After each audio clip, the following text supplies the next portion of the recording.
Well, thank you, Mark, for those kind words. Thank you, David, for this invitation. It's a pleasure to be back here again in this gathering.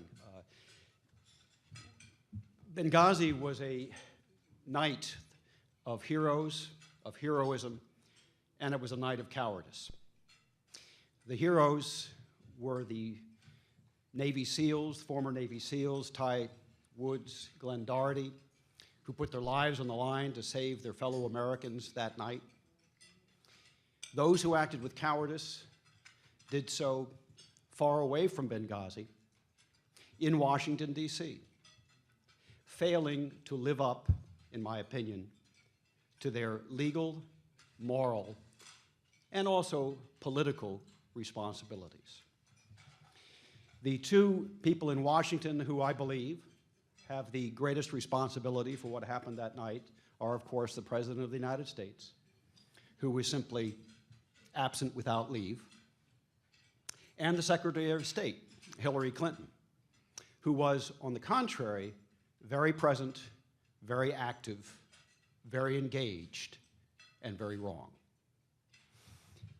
I want to go through a little bit in my remarks before we open this up to questions.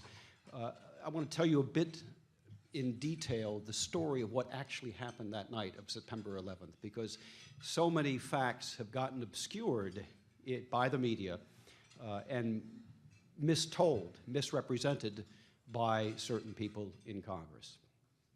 Remember that this began on a quiet evening.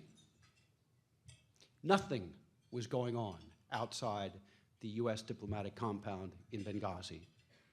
At a while before the attacks began, a Libyan policeman drove up on the dark gravel street outside, turned off his car and waited. 2 minutes before the attacks began, he started up his car and left. All of this was duly noted by the diplomatic security agent who was sitting in the compound watching his security monitors.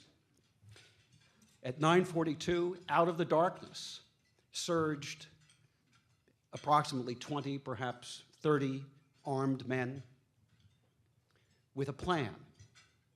They were not there demonstrating. They were not there worried about a YouTube video.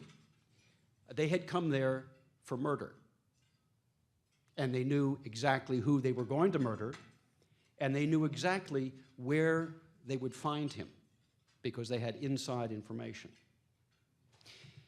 The 4 unarmed Libyan security guards at the gate were surprised when these insurgents attacked. 2 of them managed to flee. The other 2 were caught.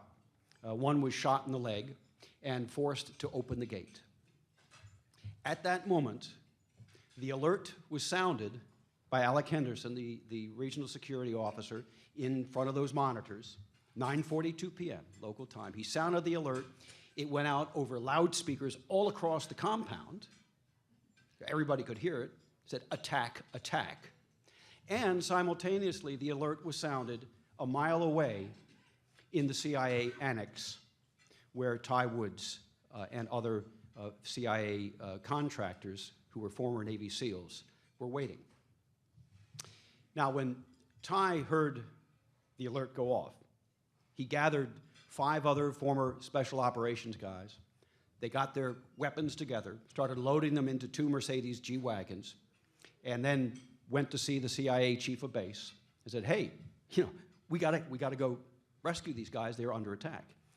The chief of base said, "No, hold your horses." He did not say stand down. He said, "Hold in place.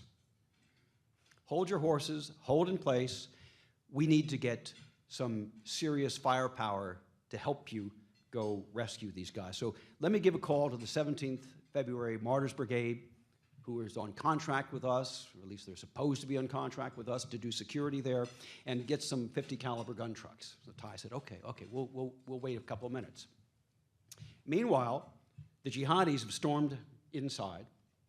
The ambassador has been taken out of his bedroom where he was doing his email and checking up on things that were going on during the day.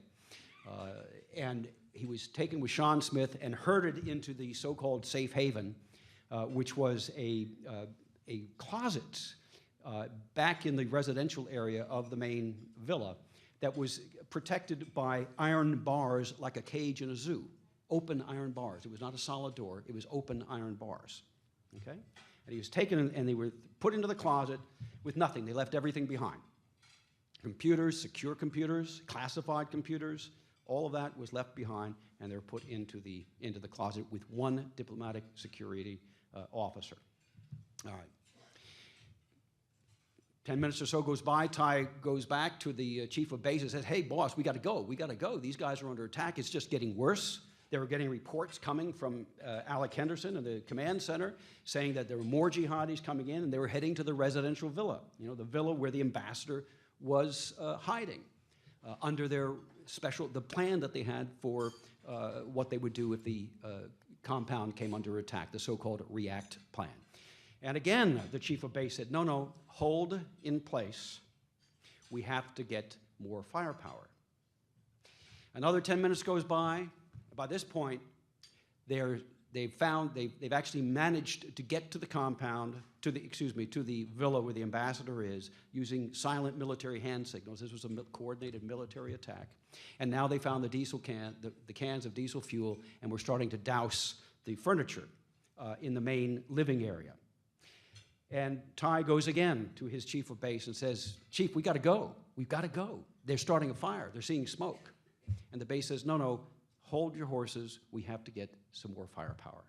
And at that point, Ty Wood says, you know what? Expletives deleted. We're out of here.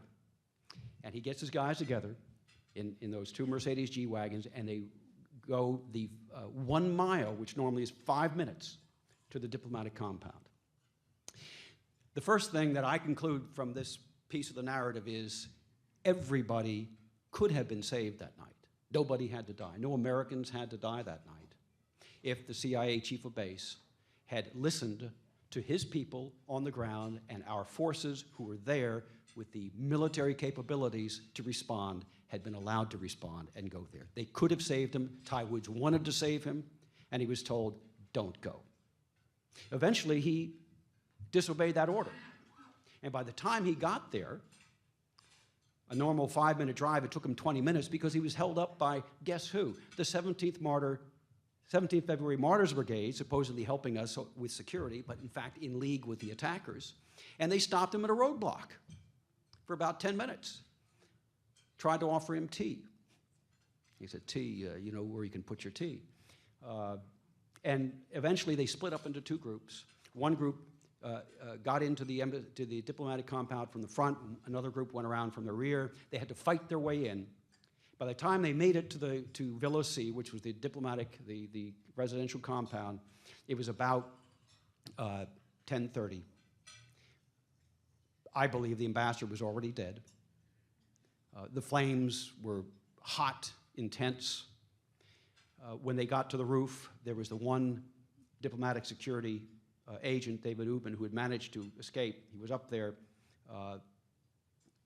They could hardly understand a word he was saying because of the diesel fumes, which are toxic.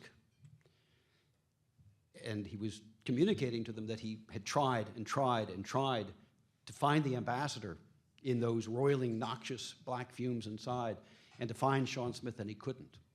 And so Ty and his men, under fire, went back into the villa in the darkness with these noxious fumes and the heat, trying to pull them out again and again and again and again. They found Sean Smith. He was dead, but they couldn't find the ambassador. Finally, at about 11:15, now remember, this was supposed to be a demonstration. This was all supposed to have been a lightning attack. Took a couple of minutes. It happened so fast, nothing could have been done. It's now 11:15, an hour and a half after the attack started. An hour and a half of constant fighting after the attack started. By this point, Ty says, okay, we can't get the ambassador. There are more jihadis out on the street. We could see them forming. There are probably 100 people in the crowd. They're going to get coming in. We won't be able to hold them off. So he sent the diplomatic security guys, who, by the way, the other three, they found hiding in their barracks, in their underwear and bare feet. They never